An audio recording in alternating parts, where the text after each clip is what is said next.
भक्तगणों को मेरा नमस्कार। नारद मुनि का नाम सभी ने सुना है। हर साल ज्येष्ठ महीने की कृष्ण पक्ष द्वितीय को नारद जयंती मनाई जाती है।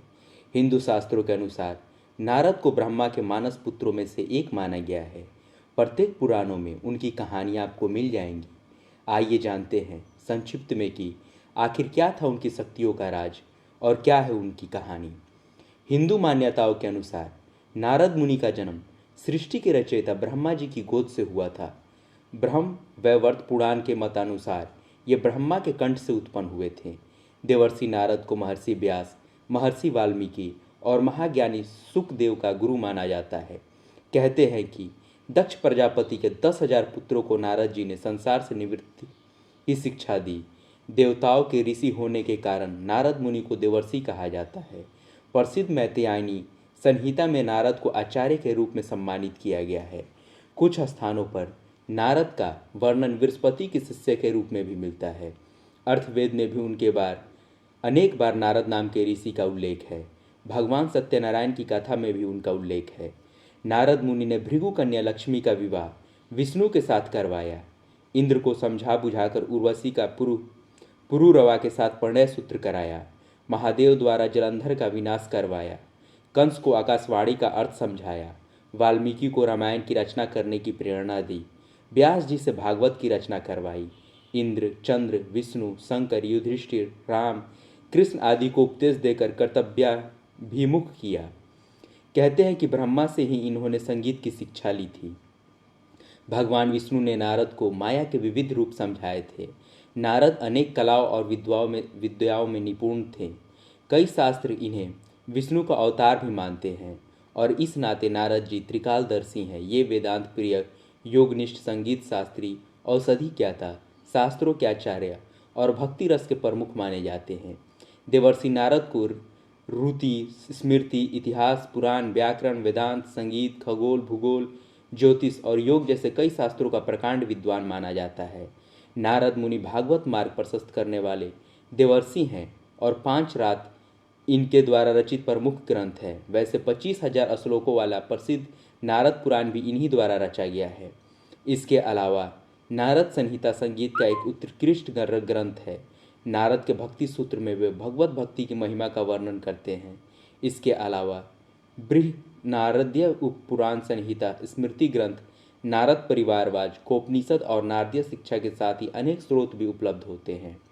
नारद विष्णु के भक्त माने जाते हैं और इन्हें अमर होने का वरदान प्राप्त है। भगवान विष्णु की कृपा से ये सभी युगों और तीनों लोकों में कहीं भी प्रकट हो सकते हैं। यह भी माना जाता है कि लघिमा शक्ति के बल पर वे आकाश में गमन किया करते थे। लघिमा अर्थात लघु और लघु अर्थात हल्की रुई जैसे पदार्थ की धारणा से आकाश में गमन करना एक थ्योरी टाइम ट्रेवल की भी है। प्राचीन काल में सनत कुमार, नारद, अश्वन कुमार आदि कई अन्य हिंदू देवता टाइम ट्रेवल करते थे। वेद और पुराणों में ऐसी कई घटनाओं का जिक्र है। देवर्षि नारद को दुनिया का प्रथम पत्रकार या पहले संवाददाता होने के गौरव प्राप्त हैं, क्योंकि देव ऋषि नारद ने इस लोक से उस लोक में परिक्रमा करते हुए संवादों के आदान प्रदान द्वारा पत्रकारिता का प्रारंभ किया था। इस प्रकार देवर्षि नारद पत्रकारिता के प्रथम पुरुष, पुरोधा पुरुष, पितृ पुरुष हैं। वे इधर से उधर भटकते या भ्रमण करते ही रहते थे। एक अन्य कथा के अनुसार दक्ष पुत्रों को योग का उपदेश देकर संसार से विमुख करने पर दक्ष क्रुद्ध हो गए और उन्होंने नारद का विनाश कर दिया। फिर ब्रह्मा के आग्रह पर दक्ष ने कहा कि मैं आपको एक कन्या दे रहा हूँ। उसका काश्यप से विवाह होने पर नारद पुनः जन्म लेंगे। पुराणों में ऐसा भी उल्लेख मिलता है कि राजा प्रजापति दक्ष ने नारद को शाप दिया था कि वह 2 मिनट से ज़्यादा कहीं रुक नहीं पाएंगे। यही वजह है कि नारद अक्सर यात्रा करते रहते थे। कहते हैं कि भगवान विष्णु ने नारद को माया के विविध रूप समझाए थे। एक बार यात्रा के दौरान एक सरोवर में स्नान करने से नारद को स्त्रीत्व प्राप्त हो गया था। स्त्री रूप में नारद 12 वर्ष तक राजा तालजंग की पत्नी के रूप में रहे। फिर विष्णु भगवान की कृपा से उन्हें पुनः सरोवर में स्नान का मौका मिला और वे पुनः नारद के स्वरूप को लौटे। नारद हमेशा अपनी वीणा की मधुर तान से विष्णु जी का गुणगान करते रहते थे। वे अपने मुख से हमेशा नारायण नारायण का जप करते हुए विचरण करते रहते हैं। नारद हमेशा अपने आराध्य विष्णु के भक्तों की मदद भी करते हैं। मान्यता है कि नारद ने ही भक्त प्रहलाद, भक्त अम्बरीश और ध्रुव जैसे भक्तों को उपदेश देकर भक्ति मार्ग में प्रवृत्त किया था। कहते हैं कि दक्ष प्रजापति के 10,000 पुत्रों को नारद जी ने संसार से निवृत्त की शिक्षा दी, जबकि ब्रह्मा उन्हें सृष्टि मार्ग पर आरूढ़ करना चाहते थे। ब्रह्मा ने उन्हें शाप दे दिया था। इस शाप से नारद गंधमादन पर्वत पर गंधर्व योनि में उत्पन्न हुए। इस योनि में नारद जी का नाम उपबरहण था। यह भी मान्यता है कि पूर्व कल्प में नारद जी उपबरहण नाम के गंधर्व थे।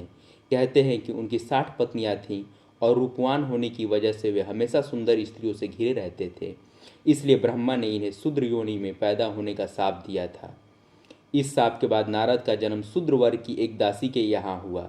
जन्म लेते ही पिता के देहांत हो गया। एक दिन सांप काटने से इनकी माताजी भी संसार से चल बसी। अब नारद जी इस संसार में अकेले रह गए। उस समय इनकी अवस्था मात्र 5 वर्ष की थी। एक दिन चतुर्मास के समय संतजन उनके गांव में ठहरे। नारद जी ने संतों की खूब सेवा की। संतों की कृपा से उन्हें ज्ञान प्राप्त हुआ।